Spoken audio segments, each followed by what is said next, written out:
質詢，第一項質詢，張超雄。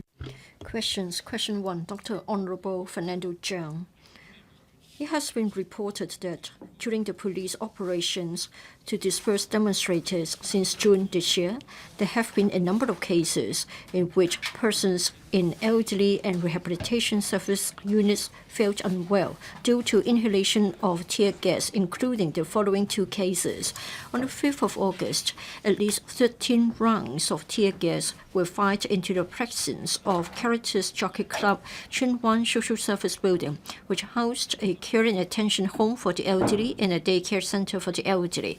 And on the 28th of October, tear gas billowed into a hostel for severely mentally handicapped persons and a long-stay care home located in the vicinity of the police Taihing operational base. In this connection, will the government inform this council, 1. Whether upon completion of each dispersal operation involving the firing of tear gas rounds, it conducted an assessment and survey on the number of persons in the nearby elderly and rehabilitation service units who have been affected by tear gas and the extent of the impacts, took follow-up actions and offered support to such service units? If so, of the details, if not the reasons for that. 2. Whether it has since June this year issued guidelines to the various elderly and rehabilitation service units to advise them on the measures that they should take to prevent the persons in their units from being affected by tear gas, as well as the ways for handling the situation when the units have been affected by tear gas, including the removal of tear gas residue. If so, of the details, if not the reasons for that. And 3rd, of the composition of the tear gas rounds fired by the police since June this year, and whether such composition has fatal or harmful long-term health impacts on the persons in the aforesaid units. Whether the government has assessed the health impacts of tear gas on different types of infirm persons, for example, users of respiratory assistive devices and persons with disabilities. If so, of the details, if not the reasons for that. Secretary for Labor and Welfare. Mr. President, the Social Welfare Department, or the SWD, maintains regular contacts with elderly and rehabilitation service units operated by subsidized and non-subsidized organizations to keep tabs of their operations and provide them with appropriate reminders and assistance when necessary. Before commencement of foreseeable major public events, including the recent demonstrations, the SWD will issue special reminders to the persons in charge of relevant service units to adopt appropriate contingency measures to safeguard the elderly and persons with disabilities. Furthermore, the district social welfare officers of SWD will keep in contact with the police stations in their respective districts to inform them of the location of service welfare units, including in particular residential care homes for the elderly and residential care homes for persons with disabilities, RCHDs. In consultation with the Food and Health Bureau, the Security Bureau and SWD, my consolidated reply is as follows. First, when SWD learns that tear gas has been released in the vicinity of RCHDs or RCHDs, SWD will proactively contact the concerned homes to inquire about the conditions of the residents and staff and remind the persons in charge to pay particular attention to health conditions of persons with respiratory difficulty and of frail health. According to information provided by the FHB and Hospital Authority, those who were exposed to tear gas generally experienced mild respiratory and skin irritation. There was no serious health impact reported. Starting from last year, SWD has implemented the visiting medical practitioner service for residential care homes for all RCHDs and RCHDs in territory. If necessary, such homes may contact the concerned service providers to arrange the visit of medical practitioners and provide treatment to their residents. The SWD does not have statistics on the number of service users and staff in residized or non-residized elderly and rehab service units affected by tear gas. Second, the Department of Health has released health information on tear gas to the public, including the general post-exposure symptoms to tear gas and what to do after such exposure, how to handle the situation when staying in an indoor environment with tear gas released in the vicinity, and advice on cleaning tear gas residual materials at living places, etc. Besides, the Center for Food Safety has issued advice to the public on contaminants and food safety. The SWD has reminded the persons in charge of RCHEs and RCHDs to refer to such information. Third, members of the public have the right to expression, speech, and assembly, but they must do so in a peaceful and lawful manner. When illegal acts occur, the police have a statutory duty to maintain public safety and public order. On the procurement of equipment and ammunition, the police have been sourcing globally for safe and suitable equipment and ammunition in accordance with the established procedures and policies to meet the operational needs. As the procurement details of the equipment used by police involve operational deployment, it would be inappropriate to disclose such details, as it would affect the police operational capability. The police will continue the safe use of tear gas in accordance with the supplies guidelines as well as the internal ones. The government must reiterate that it is not for the police to choose the location required for the use of tear gas against violence or illegal acts. Rather, it depends on the persons who have committed violence or illegal acts and where they chose to commit such acts. The police understand the community's concerns about the use of tear gas near residential areas. It will take into account the safety and interests of the affected people as far as possible when using tear gas. Before operations, the police will, as far as possible, maintain close contact with the nearby building management officers, commercial tenants, and elderly homes through various channels to remind them of the police's possible actions in relation to the demonstrations so that they can take or make arrangements accordingly. During the operations, the police will also appeal to residents in the vicinity to pay attention to the situation through social media and press releases and to close the windows and stay in a safe place indoors if necessary. As regards the impact of tear gas on health, as I've mentioned in part 1 of the question, according to information provided by the Food and Health Bureau and the Hospital Authority, those who are exposed to tear gas generally experience mild respiratory and skin irritation, and there was also no serious health impact reported. Dr. Fernando Chiang.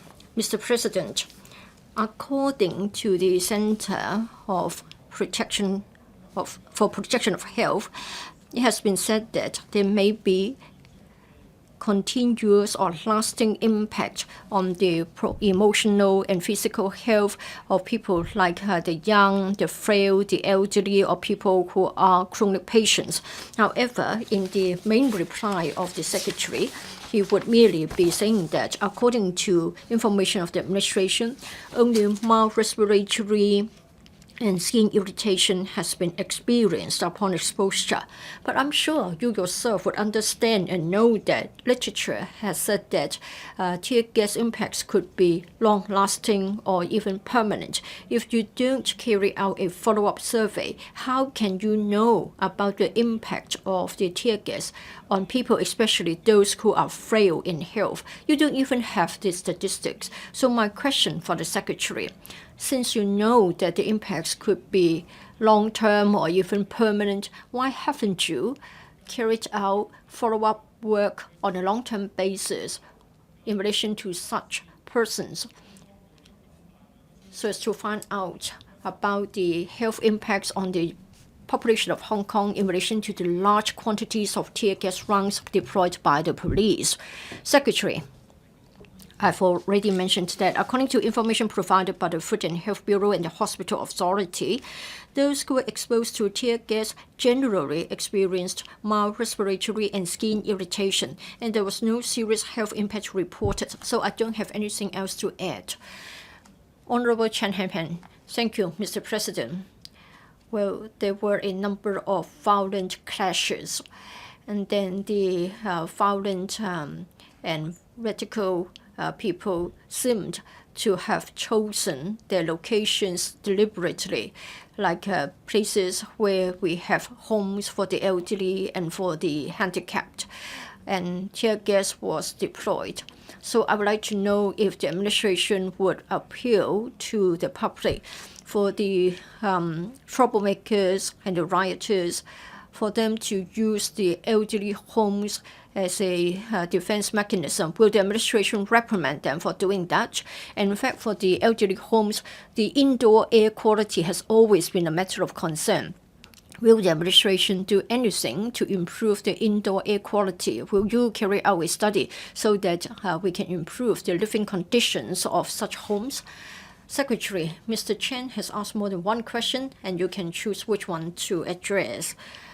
Mr. President, for the first part, I think the police have already made an appeal many times. As to the second part of the question, well, in relation to the facilities and living conditions of elderly homes, yes, we do include them on our agenda. We do try to have continuous improvement. Mr. Kwok, Mr. President, I'm also concerned about the violent clashes in this extradition bill saga. I would like to find out about the impact on the service providers, both in the public as well as the private sector. It's fine for you to express your views. Without any violent acts, there would not be any petrol bombs and there would not be any tear gas rounds. In other words, if they haven't thrown petrol bombs, then the police would not have to resort to the use of tear gas rounds. Previously, according to certain independent surveys, it was said that tear gas would not result in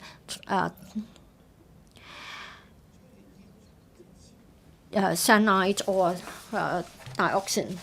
Well, in relation to the burning of miscellaneous items, in relation to the combustion of plastic objects, will dioxin be resulted or other types of toxic substances, thus impacting upon the residents of such homes? And what about road blockades? And what about damaging the traffic lights? Would it affect the mobility and accessibility of such people? And would it also cause a huge psychological impact on such people? Has the government taken any follow-up action and remedial action so as to calm them down? Well, Mr. Kwok, you have already asked a series of questions. Please take your seat. Secretary, you can choose one of them to answer. Mr. President, well, in fact, the Secretary for Food and Health, as well as the Secretary of the Environment, at this meeting answered a number of times similar questions. I think you know that the burning of litter or the burning of plastic barricades by the roadside, since there is a high level of plastic, the dioxin resulted from the combustion would be a few hundred times more than the burning of other general objects. Well, for the dioxin resulted from tear gas, well, I think it has been found from literature that it is minimal or even non-existent. Well, in fact, when compared with dioxin resulting from our barbecue activities, I think the level is indeed very minimal. Mr. Kenneth Lau, well, since the clashes concerning the extradition bill, violence has been escalated. Peaceful demonstrations usually degenerate into vandalism and arson, etc. Water cannons, etc. have been deployed. Tear gas rounds have also been deployed. It's been rumored that dioxin and other chemicals will be released from the use of tear gas. But then life sciences professors of CU Hong Kong have collected the materials and have sent the soil and water samples to Canada for testing. And it was confirmed that it would not result in the generation of dioxin. Well, the police have always said that since it would involve operational details, but then, Secretary, it is a matter of our right to information, our right to know. I think by disclosing the components of the tear gas rounds used, it can ease our concern. So are you going to disclose the information concerning the components of the tear gas rounds, Secretary? I understand that the Secretary for Security has given a reply to this question. The administration does not intend to disclose the information. In particular, it would jeopardize the police operations. Mr. Junius Ho.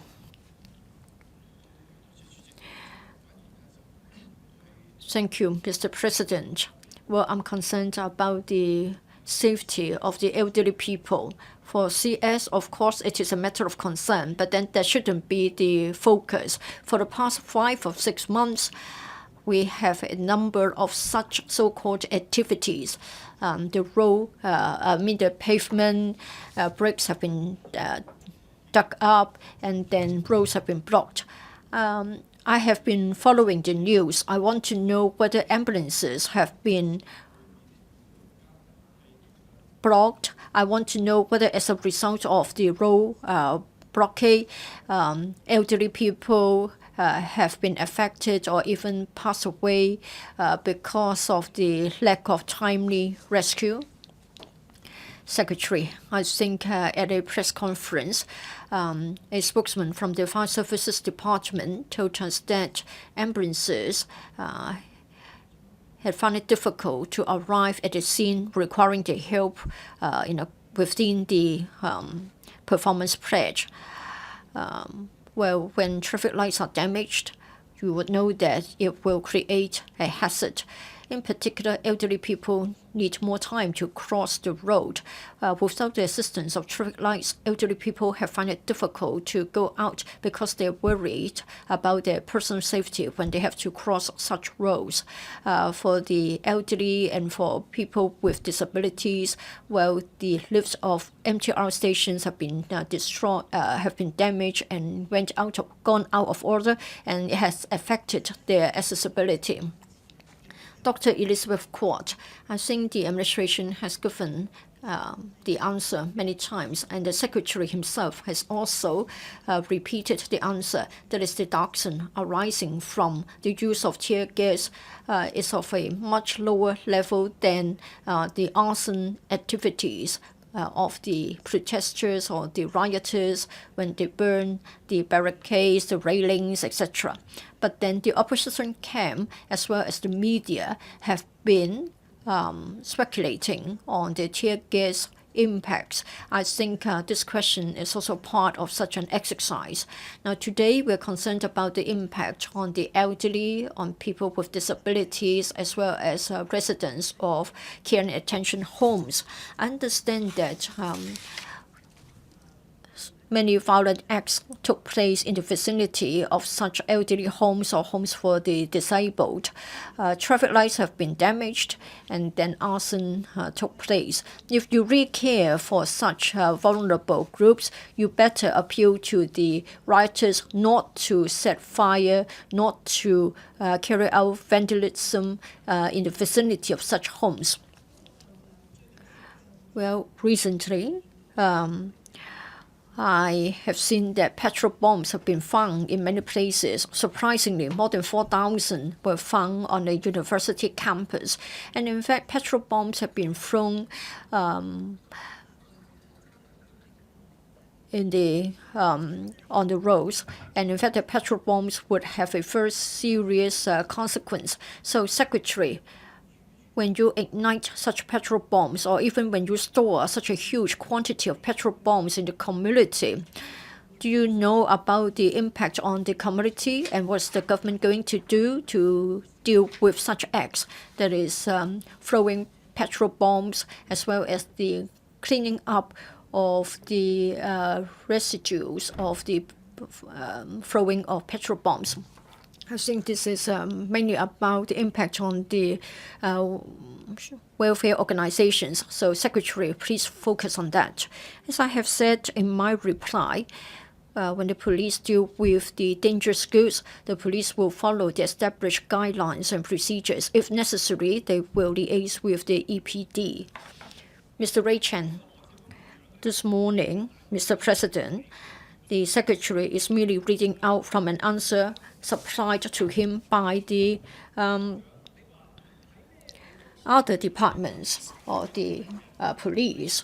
Well, it is said that it's not up to the police to decide where to deploy tear gas.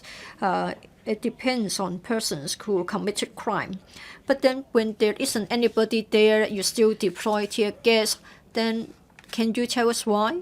Well, as the SLW, he cannot answer that question. Now, let me come back to a question that you may know how to answer.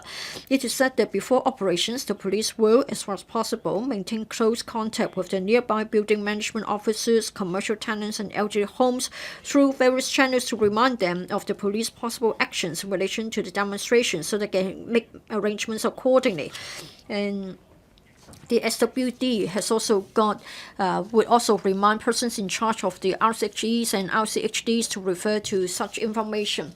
Well, on the 4th of August, the police has sent out a notice to appeal to persons in charge of such homes to close their doors and windows and remain indoors. Other than this notice, what has the LWB done in relation to the elderly homes caught in the midst of such demonstrations and protests? What else are you going to do to help them?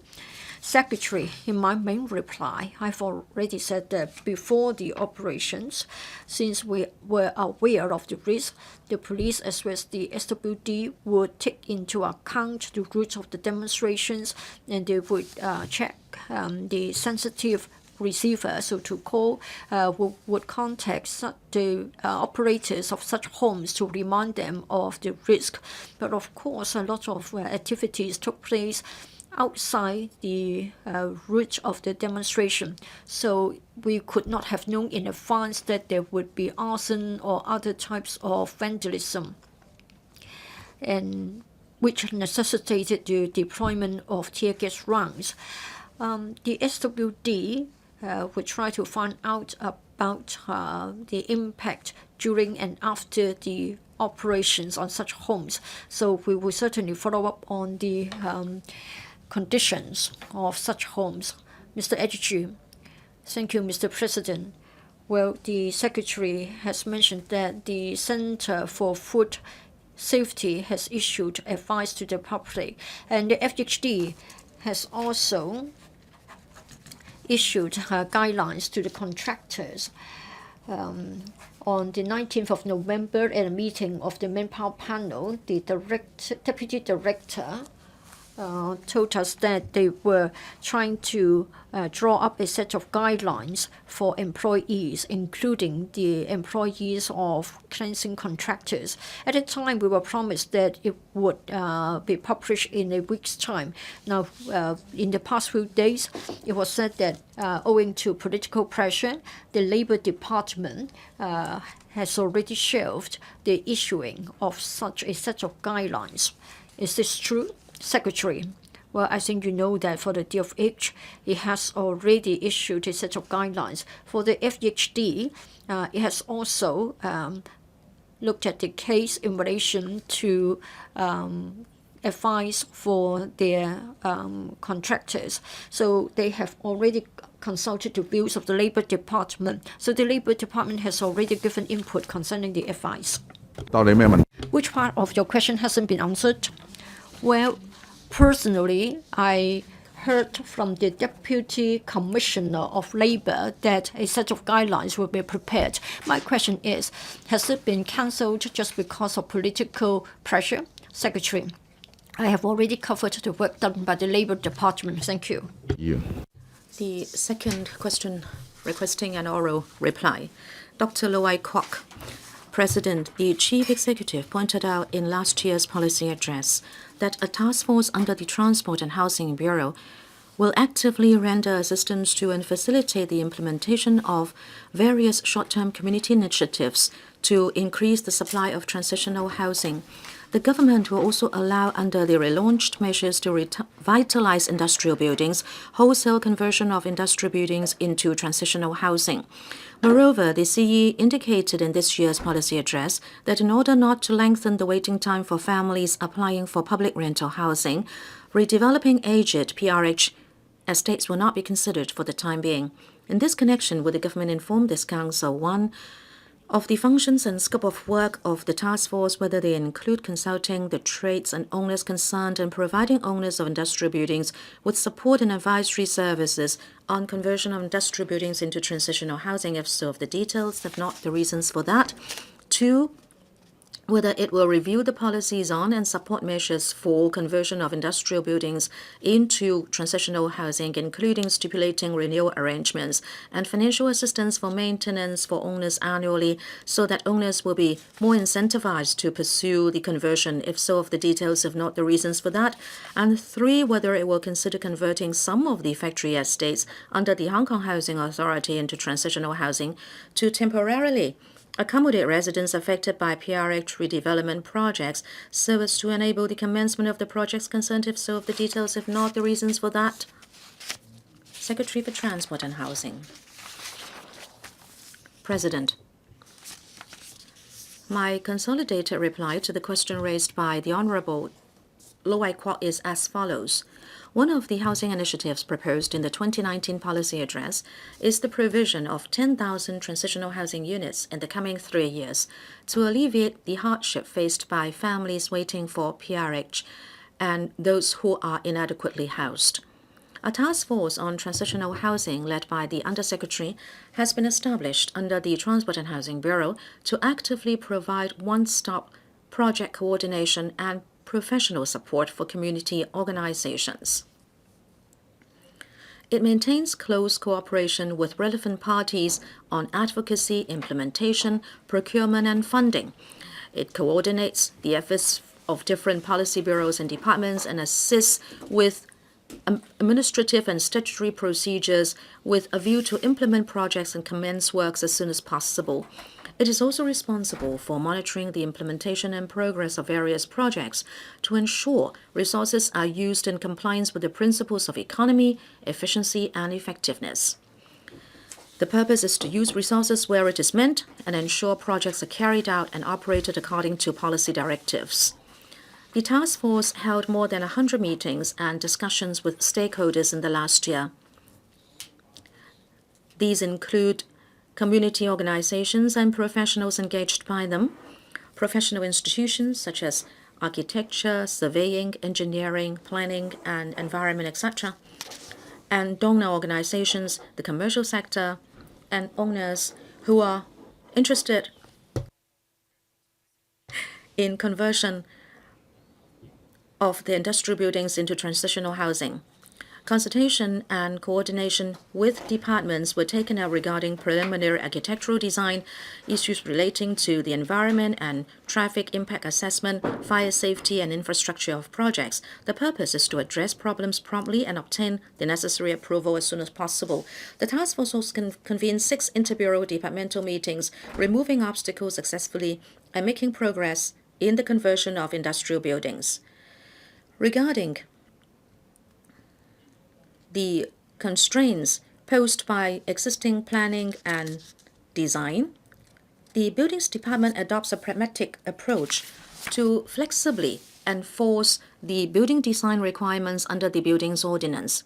Exemptions or modifications will be granted to this type of projects, while compensation measures will be imposed without sacrificing safety and hygiene.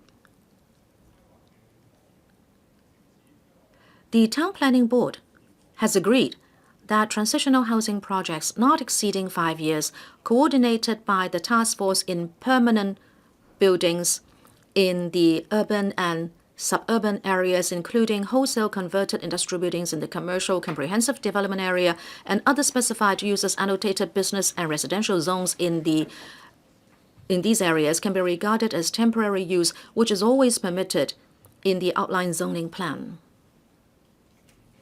The Lands Department will also exempt payment of waiver fees and associated costs for land applications related to the wholesale conversion of industrial buildings into transitional housing. If both the owner and community organizations concerned are willing to continue with the project beyond the approved timetable, the task force will actively assist in applying for an extension. It will consider the proposed time applied for, and normally every renewal will not exceed 5 years, and all subsequent renewals will also be for 5 years. The task force is currently studying several conversion of industrial building to transitional housing projects with community organizations and owners. Since these projects have yet to reach the final decision stage, we considered better to defer to the proponents to announce them when agreement is reached. The task force has sought the endorsement of the panel of housing of the Legislative Council on the setup of a $5 billion funding scheme to support the work expenses of these projects, which covers the conversion of industrial buildings. The ceiling works cost is set at $550,000 per flat for conversion of non-domestic buildings. We'll submit to the Finance Committee at the earliest time to facilitate the early commencement of such transitional housing projects. Community organizations operating transitional housing may reimburse the day-to-day management and maintenance expenses as well as provision of appropriate supporting services from the rental they receive. They may flexibly determine the rent level based on the merit of individual project to ensure a balanced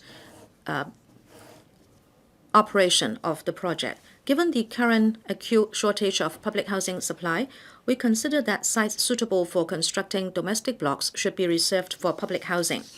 The HA is exploring redevelopment of existing industrial buildings to public housing, especially rental blocks. As a matter of fact, transitional housing projects are carried out by pooling community care efforts and resources together. The government will continue with its facilitation and communication with the community, collaborating government and social resources to boost the supply of traditional housing, to relieve the pressure of families living in inadequate conditions and the long waiting time for PRH. Dr. LO Wai-kwok. President, in the main reply, the Secretary explained the policy and the deregulation measures for converting industrial buildings into transitional housing. I'd like to ask the Secretary whether, under this policy, how many transitional housing units can be supplied every year? Can we have some specific information? And altogether, can you provide 10,000 such units in the next 3 years? Secretary, thank you. Thank you, Dr. Lo, for the supplementary. We can say today that we have already built and are already building transitional housing units to the tune of 6,000. We are following up on 20-odd projects. We believe the land available will allow us to provide 10,000 traditional housing units. However, we are still doing planning and preparatory work. We can only provide figures on built projects, projects that are being built, and those that have been agreed upon. But I can tell you that we are confident that we can provide 10,000 traditional housing units in the next 3 years, so people will be adequately housed. Which part of your supplementary has not been answered? Sorry, speaker not coming through. Thank you, President. Thank you, Dr. Lo. There are 622 units which have been built and can be occupied. 900 are being planned and prepared, so 1,500, and 4,000 odd are being planned, so altogether about 6,000. Mrs. Regina Ip.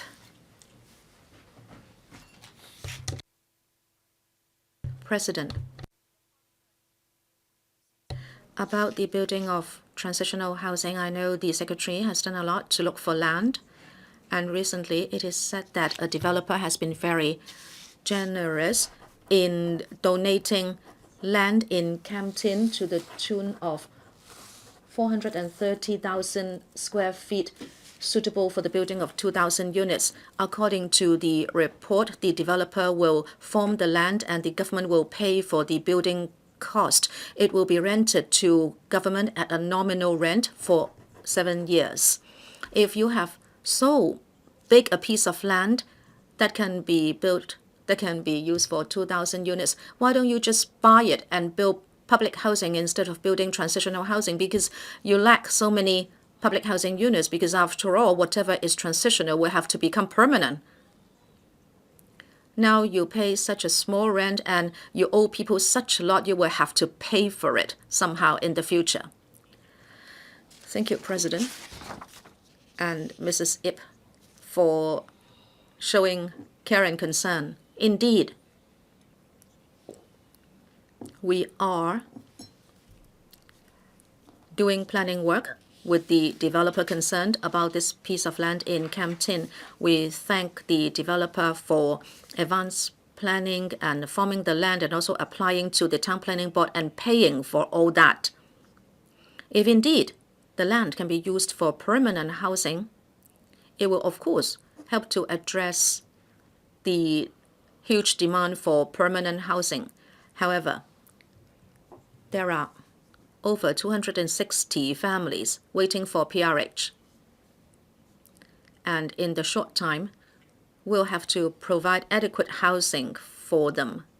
The beauty of transitional housing is that we can build them in a shorter time, like 2 to 3 years. And it is a very effective relief measure. This is our thinking. We hope that we can adopt a two-pronged approach and do various things. We will seek land for permanent housing. We will speed up planning and compress the construction time. But at the same time, since there is a big number waiting for PRH, we hope that in the short term, we can provide transitional housing for them as much as possible. So we are working in both directions. In order to reassure Mrs. Ip, we are talking to other developers about different projects. If we will come to an agreement, we will announce it at the appropriate time. In promoting transitional housing, we are most grateful to the support of the community and the council, including developers and other people who are providing us with land, housing, and support. We hope that at different times in the future, we'll be able to announce to you progress and give accounts to the council. Mr. Jimmy Ng, thank you, President. Last year, you relaunched the Revitalization of Industrial Buildings initiative, allowing wholesale or partial conversion of industrial buildings into transitional housing lasting for not more than 5 years. But I understand that in this project, you have not received any applications. Have you looked into the reasons why? Is it 5 years is too short, so it's not attractive? Or is it because of fire services requirements? So it is going to be too costly for the people who may have the intention to do so. Thank you, President, and for this supplementary. At present, we are talking to 2 owners of industrial buildings. Those 2 owners really want to help. With regard to the rules imposed by the Buildings Department on conversion of industrial buildings, we have arrived at a consensus with the BD that without sacrificing safety and hygiene, we are going to allow a lot of modifications, like natural illumination, and also with regard to a common kitchen or common areas. And with regard to the transitional housing project, usually it will last for 5 years. And before that, if the owner and the NGO want to continue beyond 5 years, we'll help them to apply for a renewal. Therefore, we will be able to help with renewal. As for the financial side, we have said that we are going to provide a ceiling of $550,000 per flat. Again, as I said, without sacrificing hygiene and safety, we have got this modification from BD. And also with regard to land and housing areas, we are going to have a waiver of the necessary fees. So whether it is the rules and regulations, the money required, and also in terms of land and housing support, we are doing a lot. But after all, it is an industrial building, and the owner will have to consider the final usage of the buildings. And indeed, we are talking to 2 owners. We hope we will come to a positive outcome, and we will announce those as soon as possible. Mr. Vincent Chang, thank you. In the week before last, a member mentioned this, and now we have it again, so it goes to show our concern about this issue. I hope you will seek the 5 billion fund as soon as possible. Okay, there are many transitional housing projects underway, but we are only still having this transitional housing project on the drawing board. I have known that it has been difficult to seek conversion possibilities. You said that you will be flexible, but then would there be the relaxation of certain rules? Like small houses in the NT, they do not have to comply with certain building ordinance provisions, so we can have a higher possibility of conversion of industrial buildings. Secretary, thank you. With regard to housing and land requirements, maybe I can say something more. If this is supported by the TNH Bureau, and if it is to be for 5 years and it is a temporary use only, the BD will act according to the Buildings Ordinance in order to relax the plot ratio, the superstructure footprint, and other waivers. And the BD will also be pragmatic in exempting certain illumination requirements. But then there will be compensatory measures. Say, for example, you have to provide mechanical ventilation and man-made illumination, and also there must be a common sitting out area and also a common kitchen, etc. The BD will ask the project manager to submit a plan with regard to these exemptions and also engage professionals to do annual reviews to make sure that these exemptions have been implemented according to the provisions. So the BD is pragmatic and facilitating the projects with a lot of flexibility, but at the same time not sacrificing safety and hygiene with the Buildings Department and also the Planning Department in order to delve into these projects with owners. Mr. Wu Chi-wai, thank you. In the main reply, I can see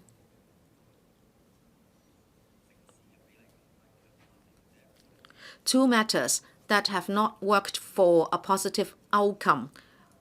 It is said that the Town Planning Board will regard these as temporary use and allow wholesale conversion if they are in commercial and CDA and other specified uses areas. Does it mean that if the industrial building sits on an industrial zone, then even if people want to convert it entirely, you will not allow it?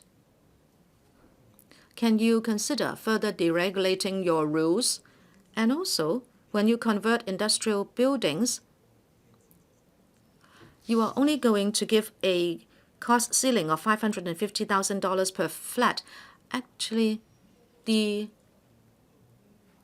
industrial buildings are very large. And are you going to use the final number of units as the basis for calculating the subsidy? Mr. Wu has asked a multiple of questions. Secretary, you can choose any one of those to answer. Thank you, President and Mr. Wu. If industrial buildings are in industrial zones, we have an open mind if they are to be converted. But let me explain here. Domestic premises are subject to different environment, noise, and transport requirements. We will be very pragmatic in considering these, and we will take those up with the Buildings Department and Land and Housing Departments if necessary. As to the cost subsidy of $550,000 per flat, we are talking about converting industrial buildings. Mr. Wu, you are correct. Usually, if an entire building is converted, there would be 100 or more units, and we are talking about each domestic flat. Say, for example, an industrial building will convert into 100 units. Then it will be $550,000 multiplied by 100, meaning $55 million in subsidy, because they will be able to provide transitional housing for those in need in a short time. Question 3, Dr. N. Chang. It is known that manpower shortage of doctors in public hospitals has caused delays in the treatment of a number of patients. For instance, the longest waiting time for new cases at specialist outpatient clinics under the hospital authority is as long as 3 years and 10 months. On the manpower of doctors, will the government inform this council, 1, whether it will, by making reference to the average ratio of 3.2 doctors per 1,000 persons in Europe, set a target doctor to population ratio for Hong Kong and carry out manpower planning properly to ensure that there are sufficient doctors in public healthcare institutions to maintain service quality and to avoid creating a vicious cycle of brain drain due to excessive work, if so, of the details, if not the reasons for that. 2. Given that doctors hired under the special retired and rehire scheme are only offered 1-year contracts, whether it knows if HA will extend the contract term to 3 years in order to attract more retired doctors to apply. If the HA will, of the details, if not the reasons for that.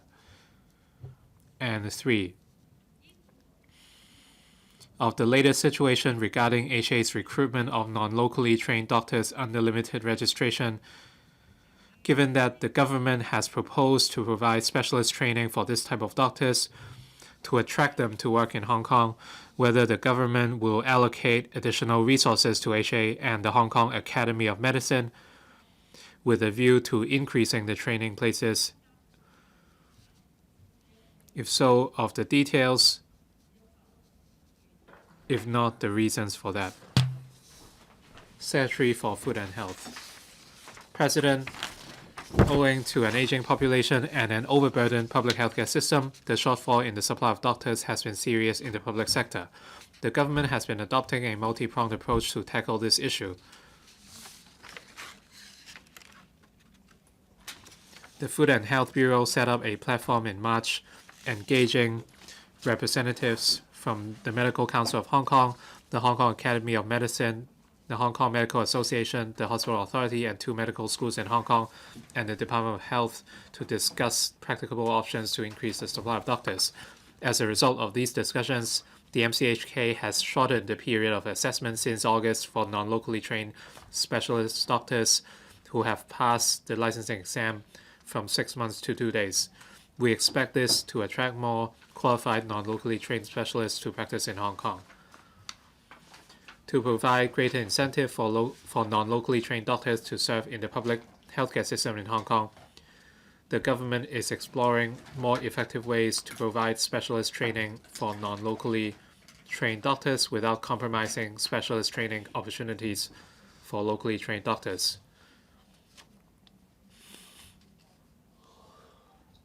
Relevant colleges under the HAAM and the HA are studying the implementation details with a view to attracting more non-locally trained doctors to Hong Kong. The government will continue to closely monitor the situation and maintain close communication with relevant stakeholders and organizations of the medical profession so as to explore other measures to increase the supply of doctors. My reply to the question raised by Dr. N. Chiang is as follows. 1. The government has not set any target ratio between medical professionals and the population. As for the HA, different types and levels of services are provided with regards to the conditions and needs of each patient. Therefore, the HA does not have any prescribed medical professional to patient ratio. Nonetheless, the HA has established a mechanism for manpower assessment and planning to ensure that there are sufficient medical staff to meet service demand. The HA will continue to keep in view the manpower situation and make appropriate arrangements in manpower planning to cope with the growing demand for healthcare services. 2. The HA reviews and enhances the arrangements for the special retired and rehire scheme from time to time to retain experienced medical professionals for the purposes of training and knowledge transfer, as well as alleviating the manpower shortage. Starting from 2020 to 21, the contract period for rehired medical staff will be extended from 1 year to 2 years up to the age of 65. As at the end of October, a total of 65 doctors have been rehired after retirement to continue their service in various HA specialties. 3. From 2011 to 12 to the 1st of November this year, the MCHK approved 54 limited registration applications for non-locally trained doctors to practice in the HA. Currently, 20 non-locally trained doctors are serving in departments with manpower shortage, including anesthesia, accident and emergency, cardiothoracic surgery, family medicine, neurosurgery, pediatrics, radiology, and surgery. 4 more non-locally trained doctors will assume office between the 4th quarter and the 1st quarter of next year. Since April, the HA has expanded the scope of the limited registration scheme to all specialties at the rank of resident and recruited non-locally trained specialists at the rank of associate consultant in 8 specialties, including anesthesia, anatomical pathology, cardiothoracic surgery, otorhinolaryngology, obstetrics and gynecology, ophthalmology, radiology, and nuclear medicine, where wastage is more serious. All posts held by non-locally trained doctors employed under the limited registration scheme are supernumerary posts created with additional government resources. Following the implementation of the Medical Registration Amendment Ordinance 2018, the validity period and renewal period of limited registration have been extended from not exceeding 1 year to not exceeding 3 years. With this extension and other improvement measures, the number of non-locally trained doctors recruited under the limited registration scheme is expected to increase.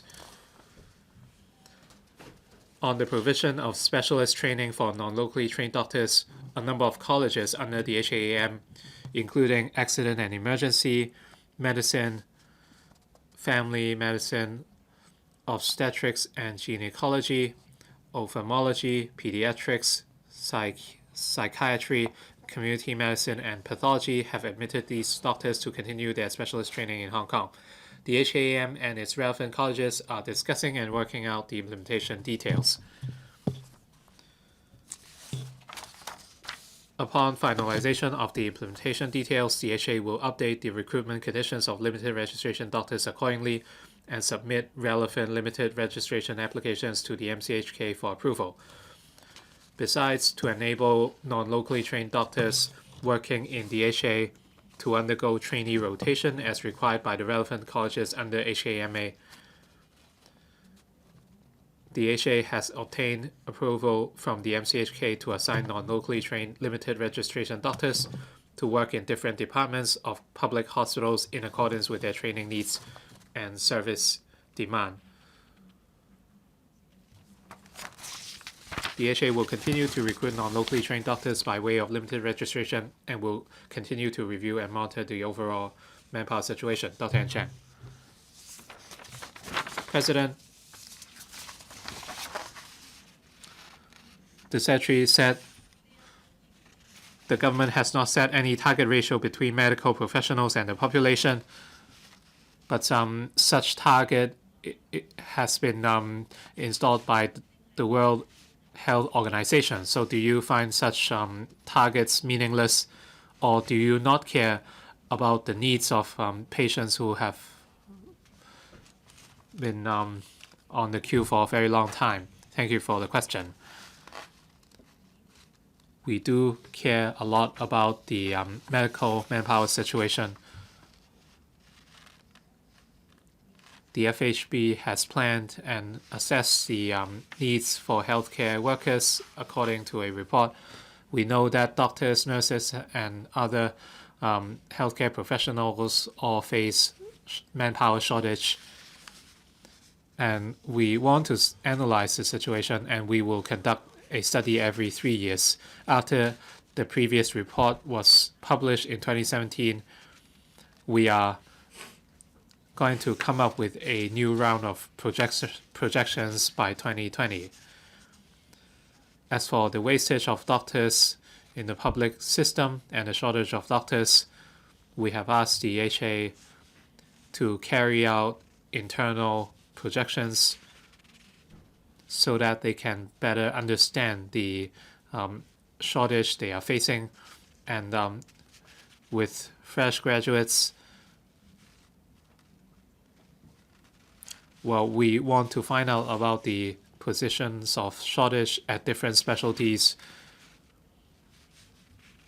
That way we can plan to rehire retired doctors and retain talent, and this would also facilitate the recruitment of non-locally trained doctors, and we would understand the numbers, and we can better plan the numbers. Dr. Pierre Chan. I want to follow up on the third part of the question, and that is whether the government will allocate additional resources to HA and the HAAM. And at a finance committee meeting earlier, the government withdrew the 1.4 billion budget for medical schools of universities, and the government expressed concern towards the development of medical facilities at CUHK and HAU in Hong Kong, and as such, the government has temporarily withdrew these funding proposals. Whether my question is whether this would affect the medical manpower in Hong Kong. So if your answer is no, so do you find the medical training at the universities unnecessary? The government is very much concerned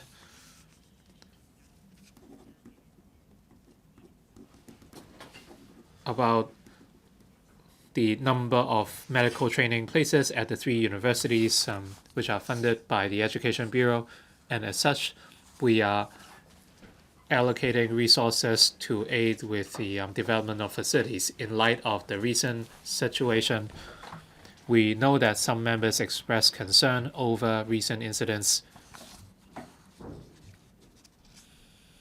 Since we have to communicate with the universities over these concerns and find out about their latest situation to see if they are introducing new facilities or whether there will be any changes. So we would need more time to secure approval or support from members and explain our work.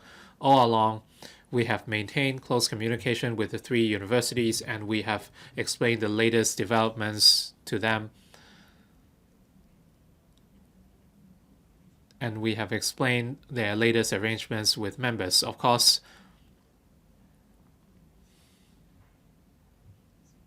we hope these 3 items can be re-added to the Finance Committee agenda again so that they can be approved as soon as possible. That way, the teaching facilities can at the 3 universities can be developed. My question was whether the government believes this would affect the manpower supply or medical manpower supply in Hong Kong. Like I said in the reply, we would maintain close communication with the 3 universities, and for the universities themselves, they hope to secure support from members so that these items can be added to the agenda at the FC again. Ms. Rebecca Chan. For rehire, well, 65 doctors were rehired.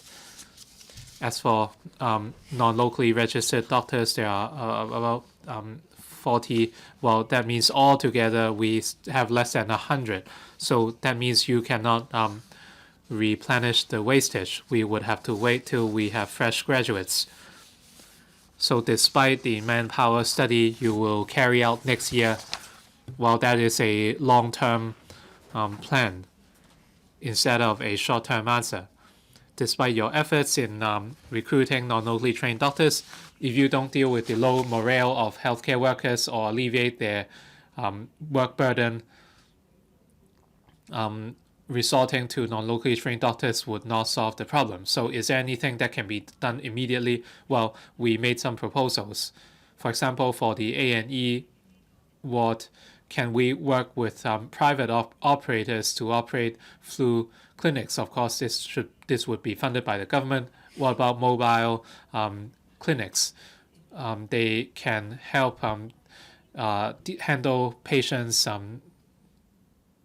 near the hospitals? Why hasn't this been done? Thank you for the question.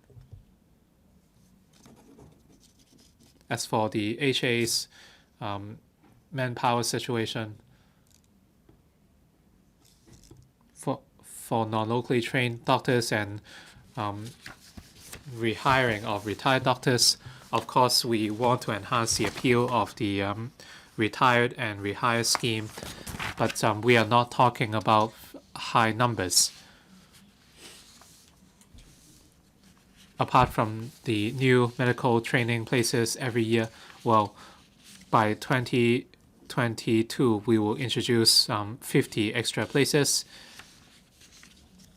We have also allocated funds to the HA to retain talent. If HA is able to minimize the wastage and retain talent, then we would have a larger pool of manpower. So we have allocated extra resources so that the HA can do more in this regard, and such that they can flexibly rehire retired doctors on a part-time basis. As for measures during the peak flu season or the shortage of manpower at certain specialties, the HA just announced that during the peak flu season, they introduced public-private partnership programs, and the number of, or the maximum number of visits is raised from 10 to 12, and more drugs have been introduced. Hopefully, come the peak flu season this year, we can allocate more resources early on to clusters in order to improve the overall situation. Mr. Tommy Chiang. President, while Dr. Chiang went on about numbers, actually we were discussing hospital redevelopment last week. We were talking about the cost per bed. Well, Secretary, you should sit down and look at some of these figures.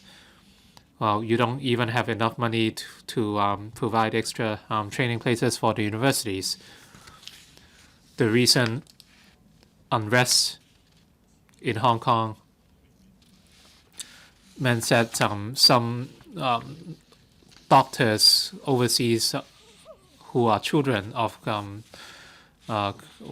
current doctors do not want to come back to Hong Kong. You are asking specialist doctors to take a general exam. Well, you should ask Dr. Kwok to take that exam to see if he can pass the exam. So at the end of the day, until you relax the exam requirements, well, this is the biggest stumbling block, which is preventing non-locally trained doctors from practicing in Hong Kong. Would you make this bold decision? If you do not do that, then the number of the number of new doctors would still be very limited. Thank you very much.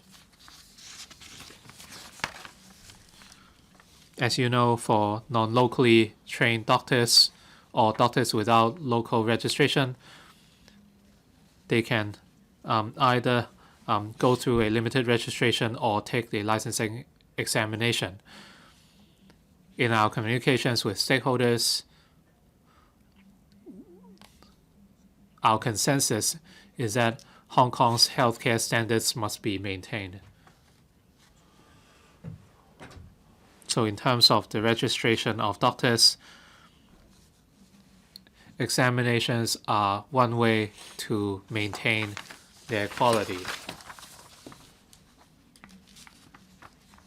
Of course, we are working on many fronts. On one hand, we want to attract more talents to practice in Hong Kong.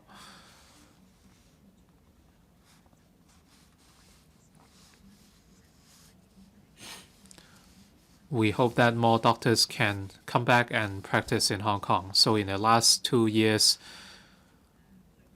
we carried out promotion in the UK and Australia, and we are also doing work at the HA. Even though the examination is still in place,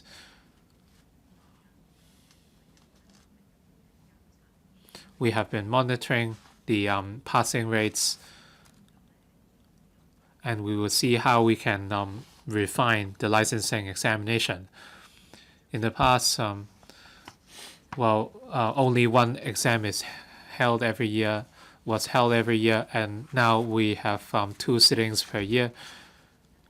And an online platform was launched last October. That is an online education center, and this would provide information for candidates, and that way they can understand the exam more thoroughly, and they can better prepare for the exam.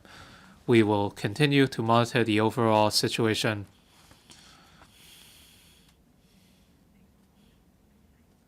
And like I said in the main reply, we will continue to communicate through the platform. We will talk to healthcare stakeholders in Hong Kong in the hope of coming up with feasible options to increase the manpower of doctors. Thank you. Question 4, Martin LIAO. The number of cases of organ donation recorded in Hong Kong for the first half of the year was on the low side, and it has been reported that the number of transplants performed this year so far has plunged when compared to the same period last year. Such situations have aroused concern. In this connection, will the government inform this council of the monthly statistics of Hong Kong on organ donation, patients on the waiting list, organ transplant performed, and the average waiting time of patients for each type of organs in the past 2 years and since January this year? 2. As the latest thematic household survey report has projected that more than 1.5 million of adults are willing to donate their organs after their death, and the number of persons who have registered with a centralized organ donation register is only about 310,000. Whether the government knows the reason why a lot of people who are willing to donate will still yet to be registered, and the target measures in place to encourage such people to turn their goodwill into action, so as to practically boost the registration rate for organ donation. 3. It has been reported that at the end of last year, more than 300 Hong Kong people were willing to undergo transplant of donated organs on the mainland, and in future, Hong Kong residents may have the opportunity to undergo organ transplant at the Hong Kong Youth Central Hospital. Whether the government knows of the relevant details and had taken follow-up actions, if so, of the details. Secretary for Food and Health.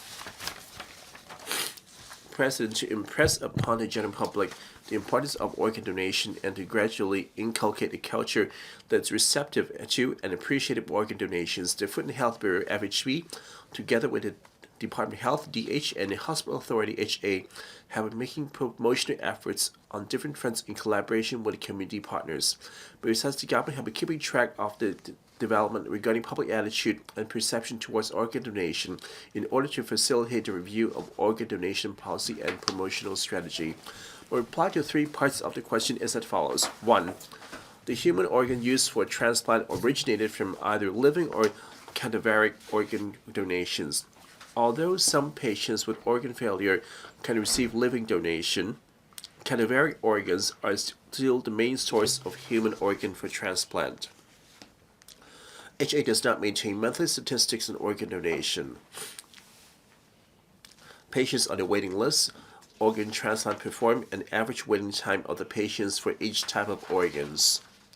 The annual statistics for the period from 2019 to 2019 as at end of September are in the annex. 2. The DH launched the Centralized Organ Donation Register, CODR, in 2008 to provide members of the public with a convenient channel to register their wish to donate organs after death.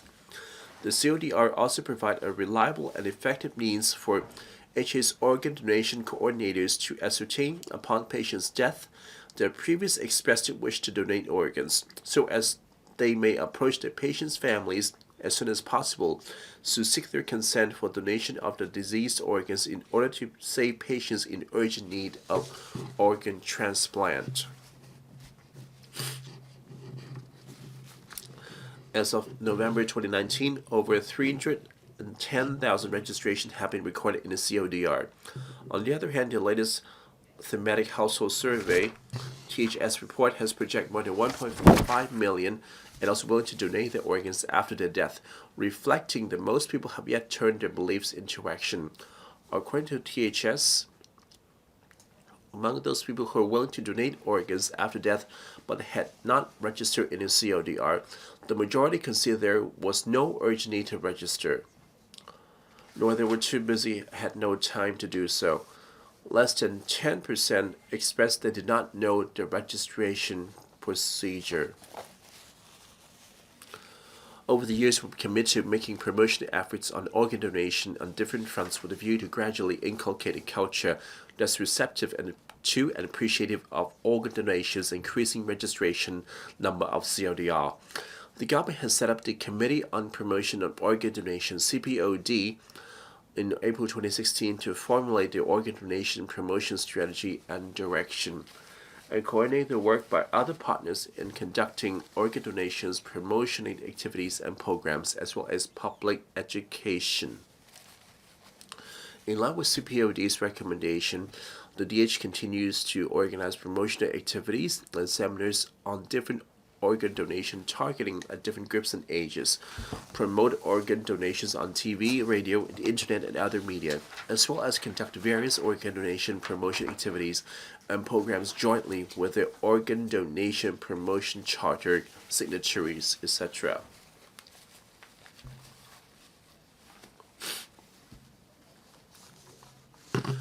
To facilitate registration by members of the public, the government will continue to promote CODR in more locations through different channels. To tie in with the celebration of the Organ Donation Day in November every year, we had encouraged public registration in CODR by setting up promotion booths at MTR stations and arranging promotional bus parades. This year, we have arranged an organ donation promotion vehicle to various locations from November to December in order to raise public awareness on organ donation and facilitate organ donation registration. The DH also set up organ donation promotion booths to reach out to the public at various large-scale public events, such as the Hong Kong Brands and Products Expo and the Hong Kong Book Fair, etc. In addition, since early 2019, DH had visited different smart identity replacement centers of the Immigration Department on rotation to call for support from the general public on organ donation and assist them to register in a CODR on-site. To date, more than 9,000 people have registered in the CODR as Smart Identity Card Replacement Center. Besides, DH has actively established an institutional-based network by inviting public bodies, private companies, and NGOs to work in collaboration with the government to promote organ donation and to encourage the staff to register in CODR. DH makes use of technological platforms to facilitate public registration and boost the organ donation registration number. QR codes that link to CODR website have been added to the organ donation promotional materials of the DH in order to facilitate online registration using their mobile phone at any time. Meanwhile, the homepage of the HA website also contains relevant links to facilitate public to register online right away. 3. Due to personal reasons, some individuals may choose to receive organ transplant through organ allocation mechanism in the mainland. The registration procedure, organ allocation mechanism, and transplantation surgeries are performed in accordance with the regulations of the mainland. We understand that the Hong Kong U St. John Hospital had made some preliminary proposals to turn itself into a coordination unit for performing transplantation surgery for Hong Kong residents awaiting organ transplant in the mainland. However, it's necessary for such a proposal to comply with the relevant mainland laws, registration, and procedures, and require approval and facilitation by the mainland authorities. It is beyond the legal authority of the HA to set up the mechanism to allow patients awaiting organs in Hong Kong to receive transplantation outside the territory, just as the purchase of transplantation services from overseas providers by the HA for its patients. from implementation perspective, it's also difficult to delineate legal responsibility between HA and individual clinical service providers. On all, we shall closely monitor development of organ transplant and continue our efforts to promote organ donations and assist patients in needs. Martin LIAO, President. The local universities had surveyed that a lot of interested owners have not registered yet, determination or being too busy, which the Secretary just mentioned. Can Secretary come with more ideas in allowing a more straightforward and simple way for registration so as to move out the base in forming a social, the right atmosphere, and before persuading others that are still on the sidelines? I agree with Mr. Liao on how should we create an atmosphere. According to our study, there are a few aspects we have to tackle. In our survey, we found about 1/3 of those are willing to donate their organs, and yet a registration into the CODR with only 310,000 people, while those are willing, there's about 1.5 million. That means there are many people, even though we've done quite a lot of work on that, an explanation, the registration procedure, well, only 10 of those claim to have no idea how to do it. So does that mean that they have an urgency or don't know how to do it? Or whether we can answer their queries timely to provide assurances. I think we should work harder on those areas. What we're doing now is to try to create the atmosphere in encouraging more people to sign up. Especially, we've all signed up for the promotion charter so that it would just not wake up individuals, but rather organizations, or so that the workplace can help create this atmosphere. So a lot of the details we need to come through. So we have done quite a lot of promotion, and we find out that promotion booths or on-site booths for information and making answer inquiries will be most effective. For example, for the immigration department, when people get their smart identity card replaced, and the DH have set up this promotion booths at the replacement centers to recruit organ donors, and we see that with pretty good results. So we shall take note of that. And we also find out that another effective way is to allow the public to sign up online or through their mobile phones, not just go on the computer. Thus, we have created QR codes or provide mobile-friendly interfaces. And there might be other problems or views of the public. For example, they may not understand why do we get a call back for confirmation and feel that troubling. And on this, the DH have tried to explore different ways, but decided that they really need to confirm their ID number in the callback. And now that all these problems and queries, and the DH keep on refining the procedures. Mr. Xu Ka-chen. Thank you, President. In the main reply, the Secretary claimed that from 2008 to November 2019, that the number of registrants in the CODR have been 310 people. In 11 years, there's only 315,012 individuals. For this poor response, the Secretary attributed that have failed to turn their ideal into action.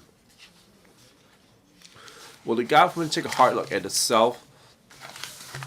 Is there anything that they're not as well, or being too bureaucratic?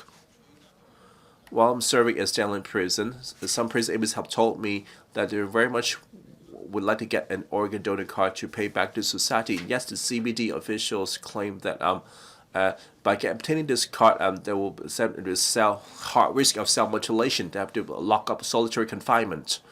Yet the inmate insisted, and the CBD official widely claimed that you have to write to Department of Age. Well, as prison inmates, how would they get to the address for the official for the CODR, and even they fill the form, how they get the phone confirmation? Thus, this had become a luxury for the prison inmates. For this 8,200 plus inmates, would you fulfill the wishes and able to deliver the donation card to them and also resolve the problem of phone confirmation? The Secretary, I hope that you don't mind the organs from inmates. And thank you, Mr. Xu, for sharing the experience of those person in custody who's having difficulty in signing up for organ donation. When promoting organ donation, helping the Hong Kong public would better participate and more registration. So we have been upholding this regional intention. As for the views raised by you, I believe that we can invite the DH and the Correctional Services Department to discuss that.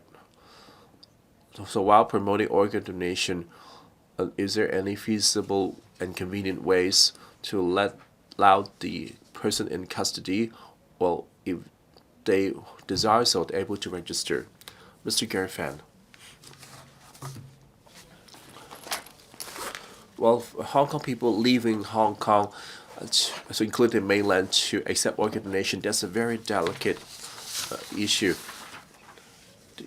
The Hong Kong Youth Medical Faculty, Dr. Lo, had mentioned that Hong Kong people should be included into the Hong Kong or the mainland organ donation register.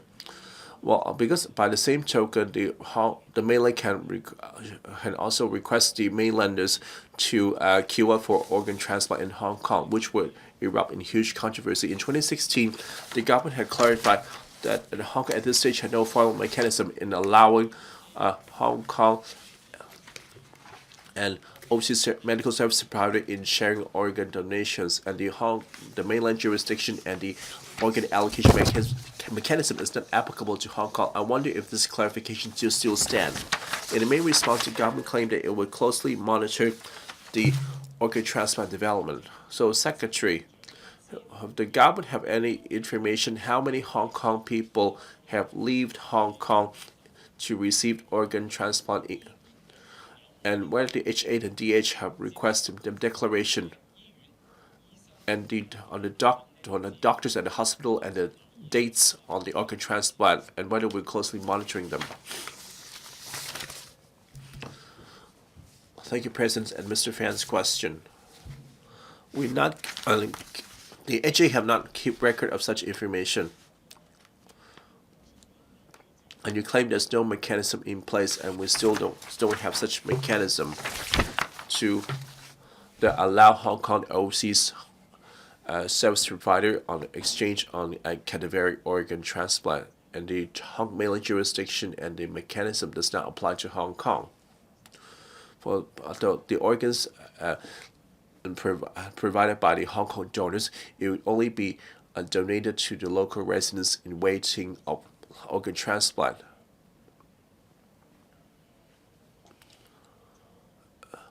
And the service users are mainly Hong Kong residents. To set up a cross-boundary organ donation mechanism, it can't just be done on Hong Kong unilaterally. It requires both governments to consider and coordinate the export arrangements and also the legal aspect of it, and also there are questions to be studied on the implementation, and also the impact on the resource on the public hospital, as well as the legal responsibility should also be considered. When it said I will closely monitor the development, that for organ donation registration and also for organ transplant, their effectiveness and efficiency how do we strengthen it so that those who are waiting for organ transplant can get a transplant as soon as possible. Mr. Chen Ying. For many years, the government have been promoting organ donation to the public to reduce the resistance of the family members and others. In 2016, they have set up a committee on organ donation promotion. They also launched the organ donation promotion charter, inviting the institutions, the public body, and schools to sign up for donation. The civil service sector should lead by example. In 2016 November, the Civil Service Newsletter number 97 have written this and encouraged an organ donation and also appeal to the civil servant to sign up for a donation. Besides the appeal on 2016, have the government done any subsequent work on promoting organ donations to civil servants as of present? What is the comparison of the civil servants signing up for organ donation compared to the public? Thank you, Mr. Chan's question. In our promotion, Mr. Chan mentioned that whether you have specifically target the civil servants. Yes, we did. When the Department of Health visit different organizations, for example, the disciplinary forces, and also different government towers, they have set up the promotion booths to appeal for sign-ups. However, they have not keep track of how many of the donors are civil servants that compare to the general public. While promoting organ donations, we definitely have covered the civil servants. So while drafting this charter, we have to enlist more organizations on this. And the Committee on Organ Donation Promotion have been trying to provide more encouragement to some organizations so that more people will sign up. For example, providing them with recognition.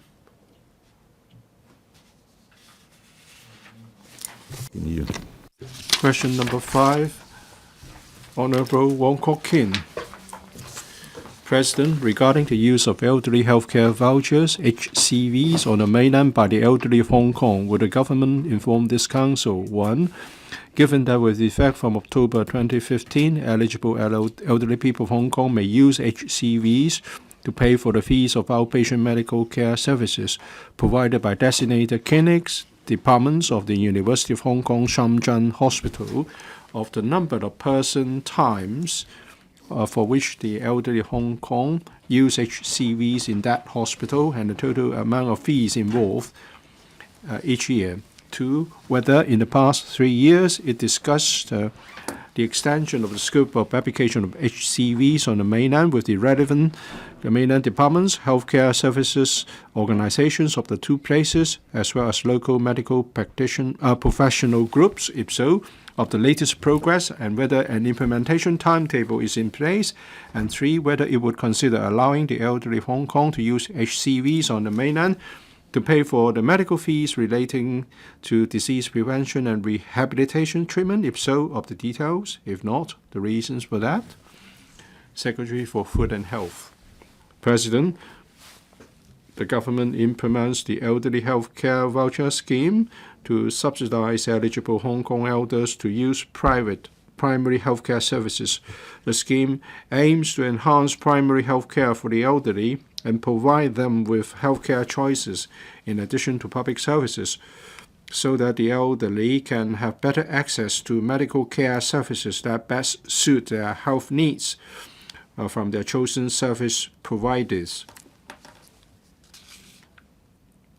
The government launched a pilot scheme in October 2015 to enable voucher users to use vouchers to pay for the fees of outpatient medical care services provided by designated clinics or departments of the University of Hong Kong CHEUNG Hospital.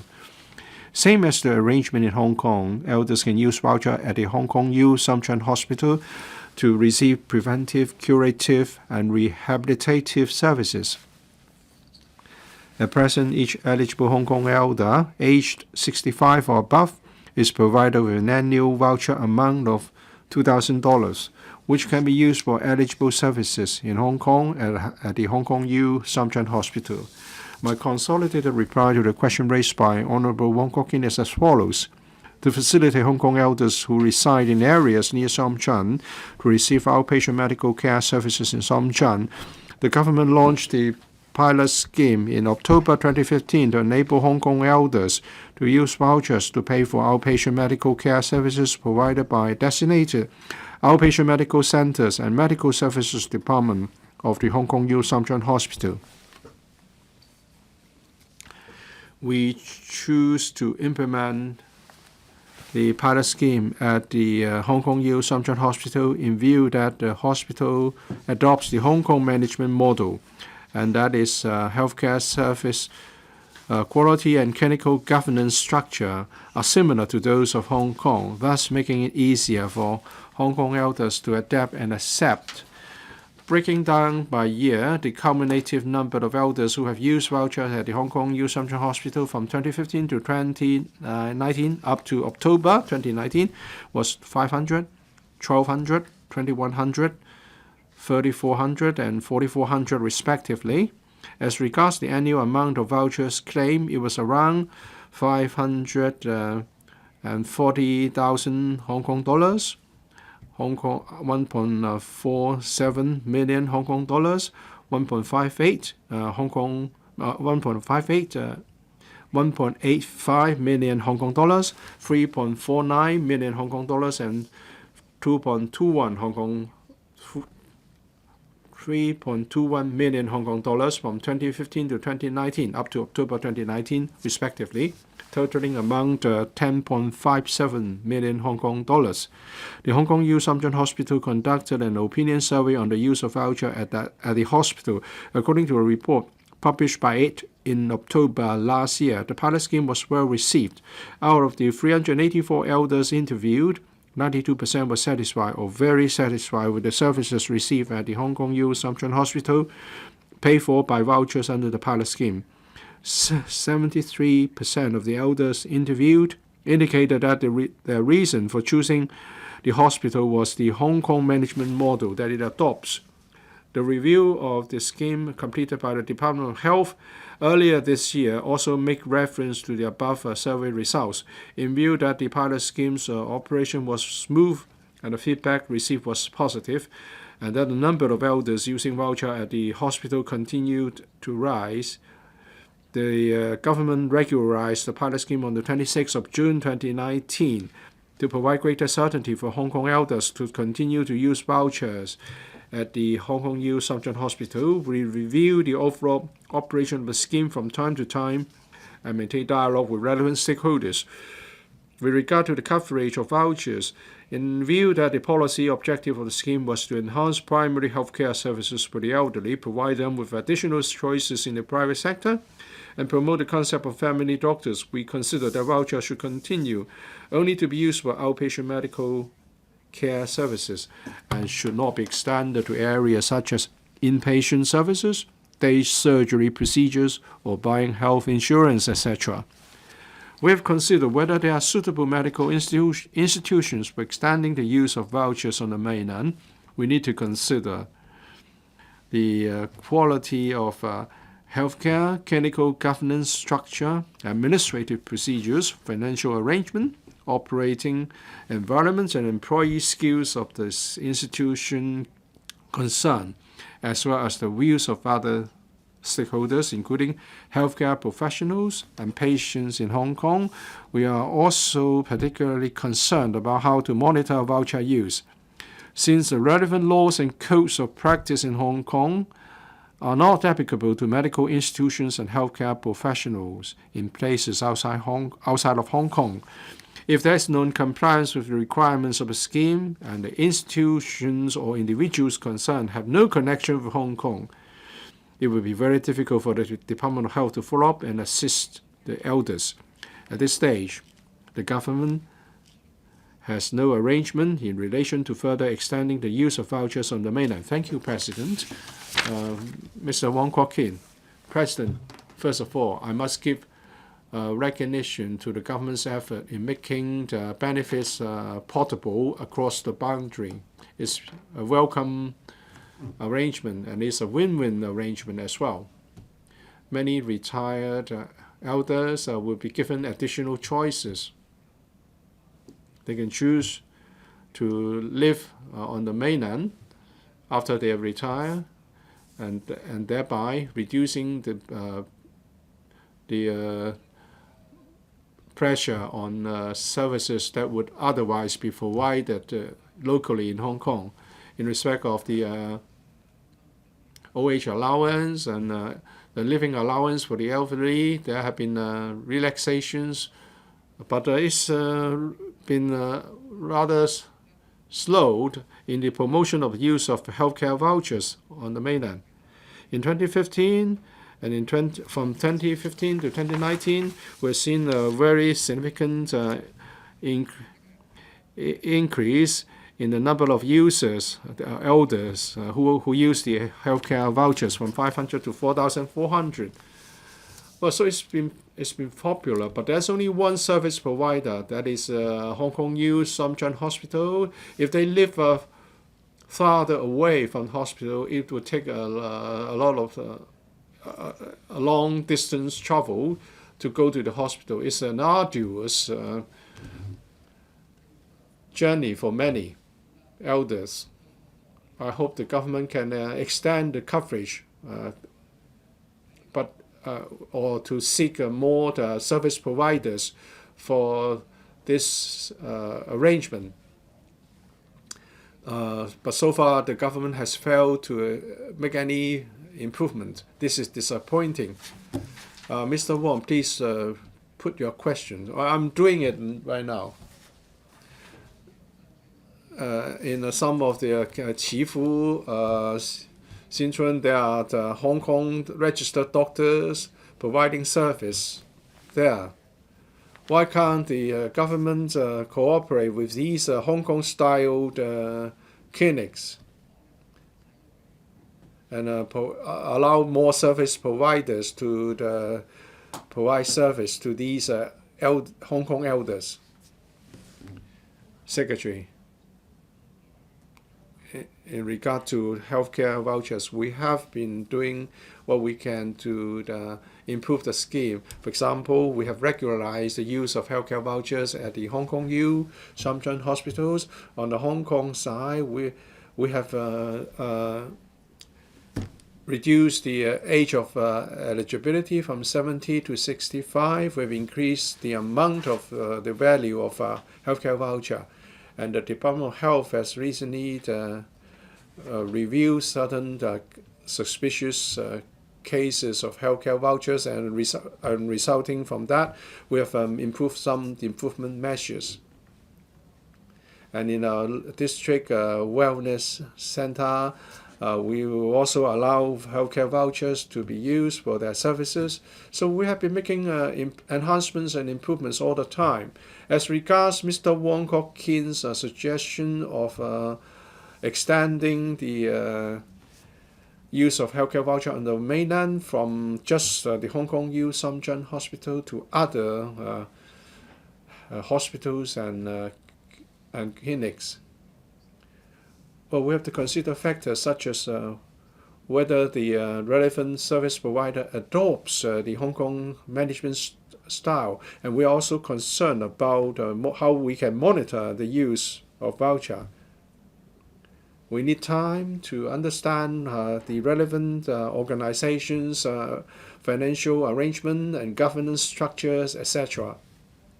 We have to also ascertain the skills of the employees of the institution, because apart from the adoption of a suitable computer system and software, but there may also be cases where the relevant healthcare service providers may be in breach of our this professional codes and relevant rules.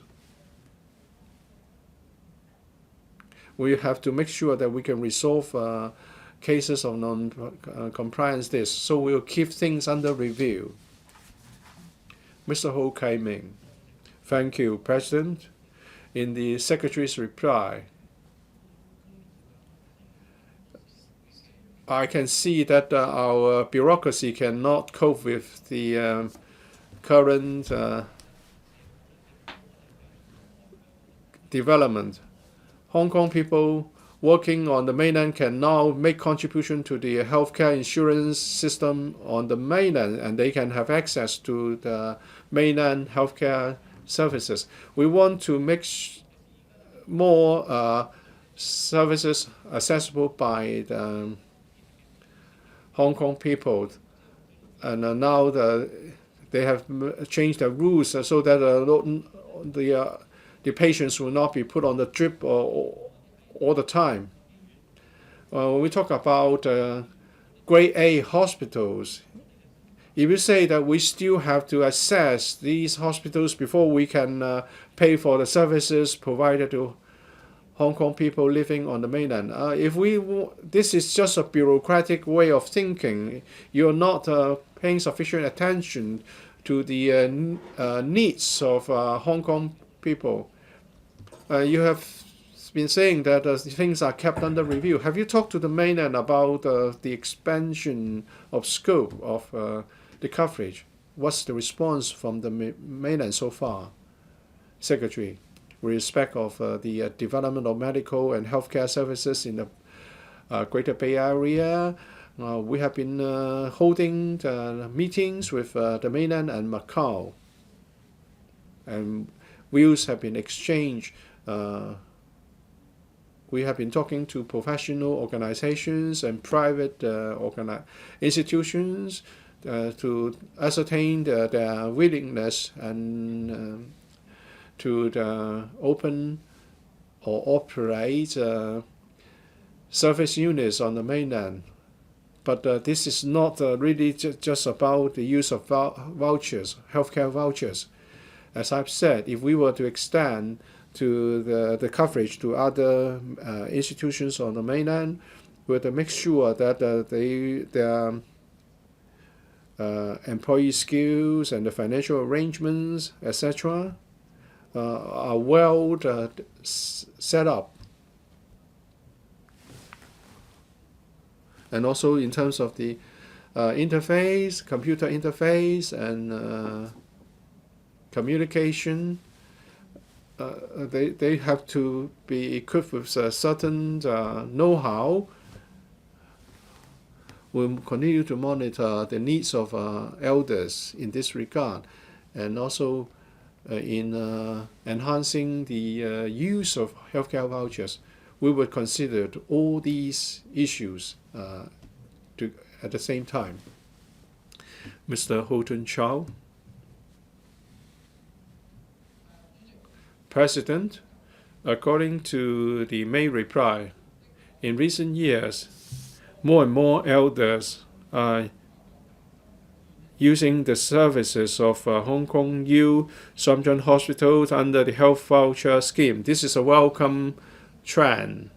Can the Secretary give us a clear account of the use of healthcare vouchers in the Hong Kong U CHEUNG hospital? What are the major services that they have used?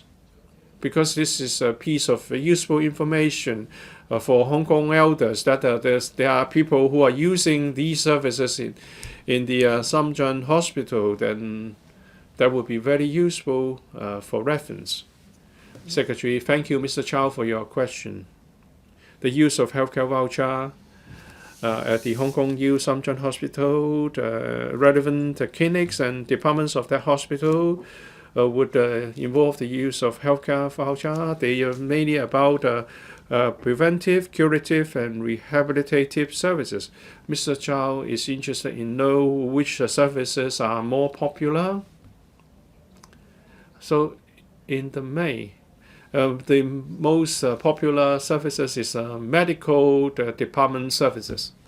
Some 40% can be counted for medical department services, but others include surgery, dental, the health checks, Chinese medicines, A&E, family medicine, outpatient, physiotherapy, the gynecology and obstetrics, and also for physiology and even medical imaging. So the biggest category is the medical department services. Mr. Kenneth Lau. And now we are given the a living allowance for the elder living on the mainland in Guangdong and Fujian, but this is not a very popular. Many of them move back to Hong Kong after going to the mainland in retirement. One of the reasons might be the lack of suitable healthcare services. So can the administration consider extending the use of healthcare voucher on the mainland to encourage more elders to retire on the mainland? According to the information, these are so-called returnee elders, return to Hong Kong for various reasons. Of course, all Hong Kong residents can use the services provided by the healthcare, by the hospital authority. Now we have a district wellness service that provides an expanded healthcare service network for our people. We have assessed the use of healthcare vouchers at the Hong Kong Youth Samchuan Hospital. We have regularized the use of healthcare voucher there.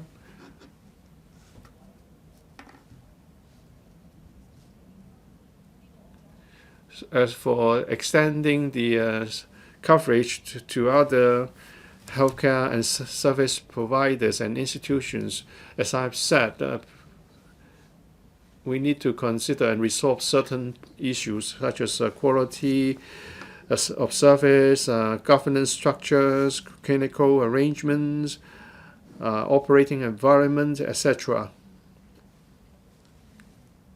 And also, we have to look at the regulation of professional conduct of the professional people.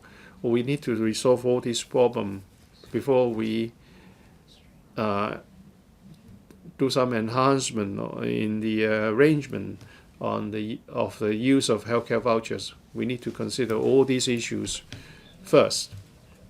Mr. Ho Kai-ming, it seems that the Secretary is not as keen as some of the people in Hong Kong to have certain enhancements. The Secretary says that you will encourage private medical practitioners to expand into the Greater Bay Area. The government would like to promote this. So in this regard, can we not do more to help these medical practitioners to gain a foothold there? They are Hong Kong registered doctors. If healthcare vouchers can be used in these clinics on the mainland, that would be a way to promote the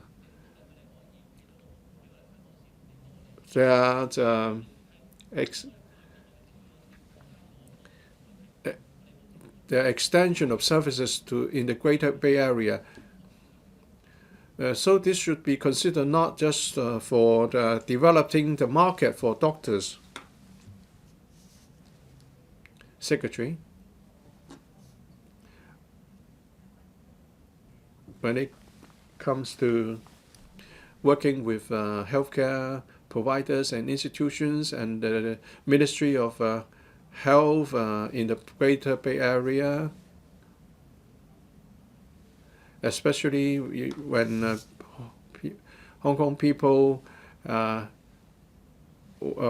want to have access to Hong Kong-style healthcare services in the Greater Bay Area, well, what we have been doing is to engage professional people in exchanges and views. But now Mr. Ho is asking that we should go for some detailed ideas. So for Hong Kong people living in the Greater Bay Area, we should make arrangements to allow them easier access to these services. These will be considered in the future. Last supplementary question, last question seeking oral reply, the Honourable Claudia MO. Hong Kong's ranking in the World Press Freedom Index has dropped from the 48th in 2009 to the 73rd this year, reflecting that the degree of press freedom in Hong Kong has declined significantly. In this connection, will the government inform this council, one, given that since June this year, quite a number of journalists have complained the police officers blocked their cameras, shined strong light at them, insulted, intimidated them, jostled them, tore off their gas masks, inflicted injuries on them with weapons such as batons, pepper spray, and rubber bullets, even resulting in journalists' loss of vision in the right eye, and that the situation has not improved despite repeated complaints by various journalism organizations. Of the measures put in place by government to ensure that the journalists, when covering news at the scenes of public events, will not be subject to police officers' unreasonable treatment directed against them, interference, arrest, attacks, and obstruction to their work. 2. Given that in recent months the government has, on the grounds of protecting the privacy of police officers, suspended the public inspection of the final registers of electors or voters, stopped showing the names of some police officers on the government's telephone directory, and required persons who wish to search another person's marriage and birth records to produce a written consent of the data subject, whether the government will abolish such measures, undertake that it will not implement again any measure that will undermine the right of public access to information. And 3. Given the inadequacies of the Code on Access to Information, including government departments determining on their own whether or not information should be kept confidential, untenable justifications given for refusal to disclose information, and public organizations not being covered by the Code of the improvement measures put in place, given that the public consultation conducted by the authorities on the introduction of an archives law and access to information regime was completed in March this year, of the consultation outcome, follow-up recommendation, and legislative timetable. Secretary for Security. President, Hong Kong enjoys freedom of the press, and government bureaus and departments also endeavor to facilitate media reporting. My reply to Ms. Claudia MO's question is as follows. 1. Since early June this year, there have been over 900 demonstrations staged in Hong Kong, many of which evolved into illegal acts of serious violence, such as criminal damage, arson, hurling of petrol bombs, etc. In one case, someone standing among the crowd and reporters slit the neck of a police officer at close proximity, causing him serious harm. The personal safety of police officers on duty is under serious threat. During the operations, police have from time to time encountered instances of reporter impersonations. A fake reporter identification has been seized. Self-proclaimed reporters not employed by the claimed media organizations, and immediate departure from scene when reporter credentials were asked or questioned. Police have formulated guidelines for police officers to ascertain the identity of the press with credentials issued by media organizations. Media practitioners should bring along relevant credentials or wear easily recognizable clothing or armbands to facilitate police officers to ascertain their identity. Police will deploy the force media liaison cadre to the scene to provide facilitation and assistance as needed. Persons at the scene, including media practitioners, should pay attention to and follow the instructions given by police officers and maintain appropriate distance. This will prevent obstruction of police enforcement operations and avoid personal injuries. Complaints lodged by dissatisfied media practitioners will be handled by the Complaints Against Police Office and Independent Police Complaints Council in a fair and just manner. Second, since this June, the personal information of police officers and their family members has been unlawfully disclosed and widely published online. They've been subject to harassment and intimidation, and some even have received letters threatening to hurt them brutally, causing them great mental stress. As at the 20th of November, the Office of the Privacy Commissioner for Personal Data received over 4,200 of complaints of doxing from police officers, LegCo members, and citizens holding various political views. In view of this, the Junior Police Officers Association of the Hong Kong Police Force applied and was granted an injunction order by the court in October restraining the registration and electoral office from arranging for public inspection of the 2019 final registers of electors or voters, which show the electors' names with their respective principal residential addresses, and from providing extracts of the final registers of electors or voters or relevant information to members of the public until the completion of the judicial proceedings. Furthermore, the court granted in November and October an injunction order restraining any person from unlawfully and willfully, while intending or likely to intimidate, harass, threaten, or pester the relevant persons under the circumstances, using or disclosing the personal data of any police officer or their family members, to intimidate or harass any police officer or their family members, or from assisting or inciting others to commit any of these acts. The injunction order, as varied by the court on the 8th of November, does not prohibit any lawful acts which are done solely for the purpose of news activity. Due to the harassment acts mentioned above, the police have suspended displaying the information of some officers on the government telephone directory. This arrangement will not affect citizens from communicating with or seeking assistance from the police through existing channels, including the use of 999 or contacting police stations. Regarding the search of birth and marriage record of a third party, pursuant to the Personal Data Privacy Ordinance, unless with the consent of the data subject, personal data could only be used for the purpose for which the data was collected originally or directly related purposes. To this end, applicants will have to explain the purpose and intended use of the requested information as well as the relationship with the data subject for consideration. The government will continue to monitor the situation on doxing and take appropriate measures while balancing the public's access to information, the protection of personal data, and the needs of maintaining public safety and public order. 3. According to the Code on Access to Information, government departments should work on the basis that information requested will be released when handling requests for information. In the past 3 years, over 97% of the requests for information were met in full, that is 94.4%, or in part, and that is 2.9%, and only about 2.7% of the requests were refused. Unless there are valid reasons to withhold the disclosure of information under the Code. For example, if the information concerned relates to defense and security, law enforcement, legal proceedings and public safety, etc., bureaus and departments should provide the requested information. If requests are refused, the reasons for refusal must be provided, quoting the relevant paragraphs in the Code with appropriate elaboration. If a member of the public disagrees with the decision, he may seek a review, and the review should be considered by a directorate officer at least one rank senior to the officer who made the original decision. And if the request is not satisfied with the subsequent response, he may lodge a complaint to the independent ombudsman. Concerning the consultation on the Access to Information regime, the Access to Information Subcommittee of the Law Reform Commission had published a consultation paper on the Access to Information regime. The period ended in March this year. The subcommittee is analyzing the views collected to finalize the reform proposals.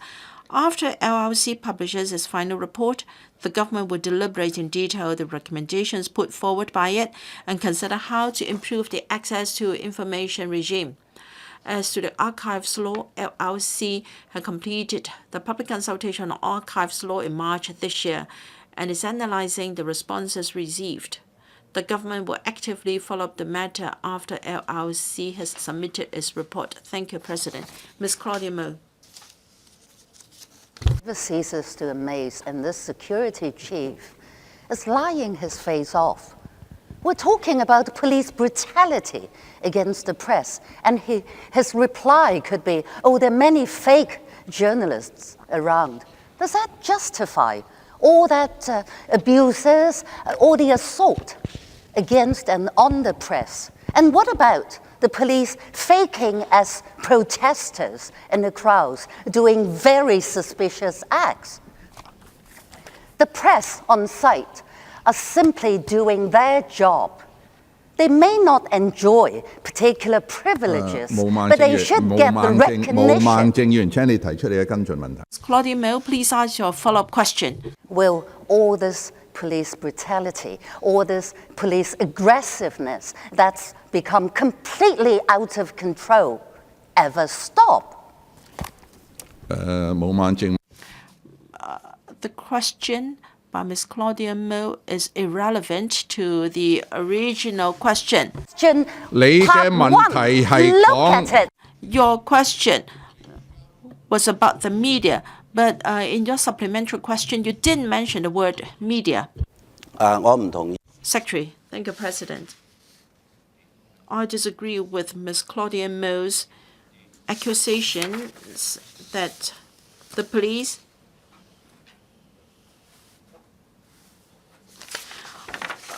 committed violence referred to by Ms. Mo, because the force used by the force is in response to violence they faced. When they're faced with petrol bombs and arsons, of course, police officers, Ms. Claudia Mo, if you continue to yell in your seat, you will be regarded as behaving in a disorderly manner.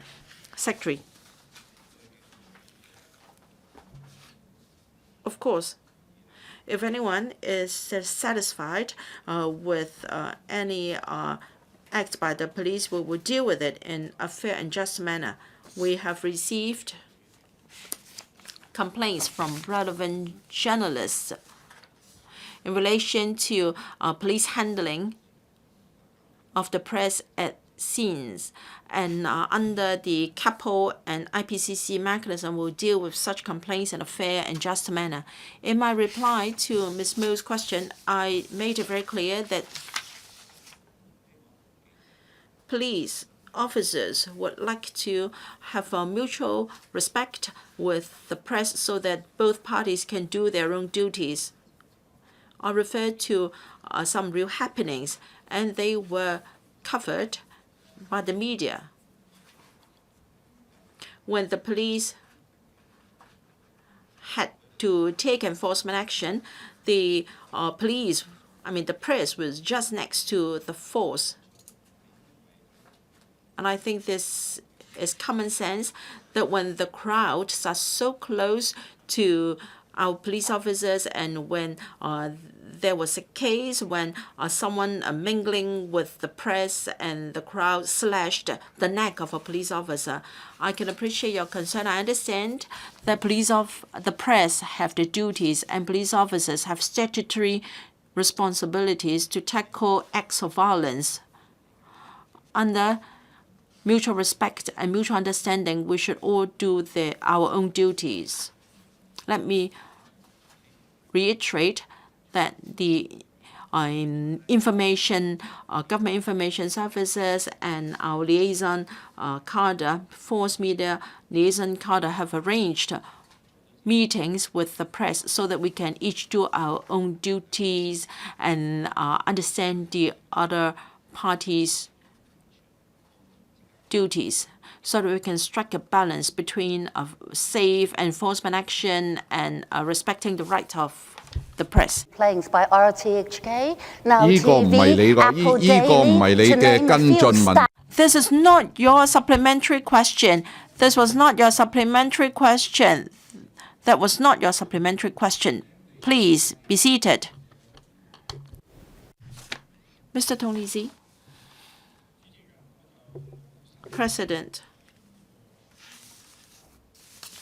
I have not studied how the World Press Freedom Index was arrived at. However, I'm of the view that we have extreme freedom of the press in Hong Kong to the extent that there was no one to control fake news and fake reporters. So my question is, is the Secretary aware of?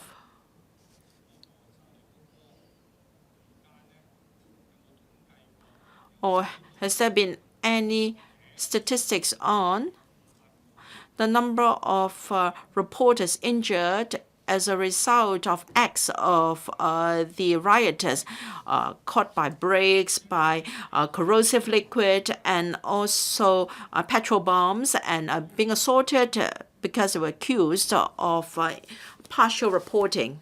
Have you got such statistics? Thank you. We don't have such statistics.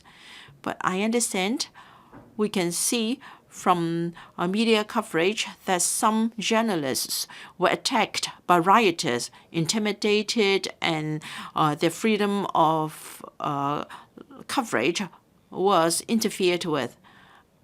And I have met with representatives from different press organizations. Even the Journalists Association has issued press releases to condemn rioters. And some rioters involved in violent acts, and demonstrators on in the vicinity have interfered with the work of reporters. Regardless of the reasons for such acts, this is not correct, because cameras of reporters have been smashed, and also their UBS stake have been taken away. And if police officers are present, of course, we will interfere.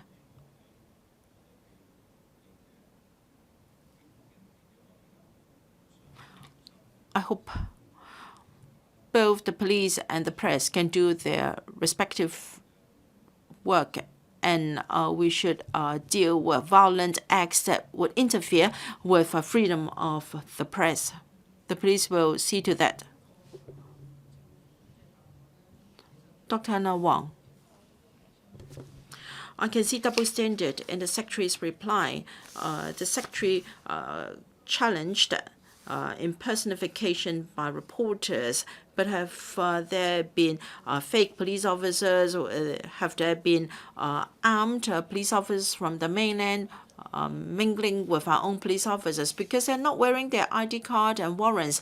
Whereas for the reporters being challenged, they are working with RTHK and organizations in Hong Kong, and they have lodged complaints. And very often when we see reporters covering live demonstrations, the police are shown strong lights at them so that they could not use the camera to cover what was happening. Is it the Secretary's is it the police regular practice to shine strong light at police officers and use officers to surround the persons being arrested so that the press cannot cover the situation at the scene? Are all these deliberate acts so that the truth cannot be shown by the press? Have you done anything to hide the truth from the press? Have the police officers abused their force? You have already asked your questions, Secretary. Thank you.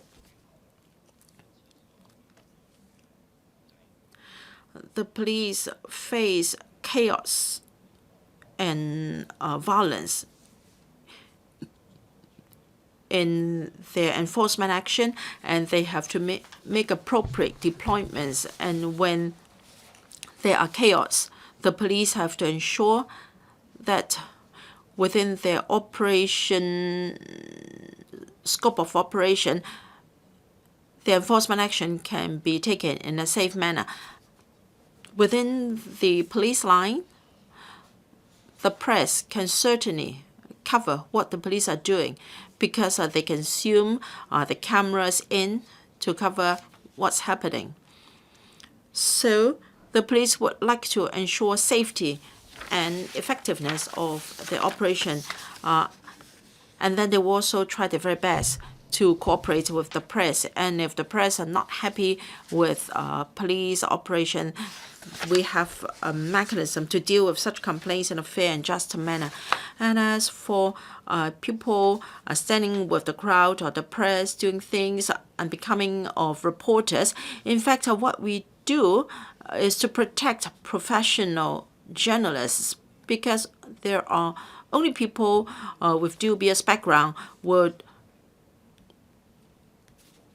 behave in an unprofessional manner. So what the police have been doing is to ensure that genuine journalists can do their job. And if we take away, we remove suspicious persons away from the scene, then we can deal with the situation in a more effective and orderly manner. Now, if people are faking as police officers, this is a serious criminal offense, and they can be arrested and charged.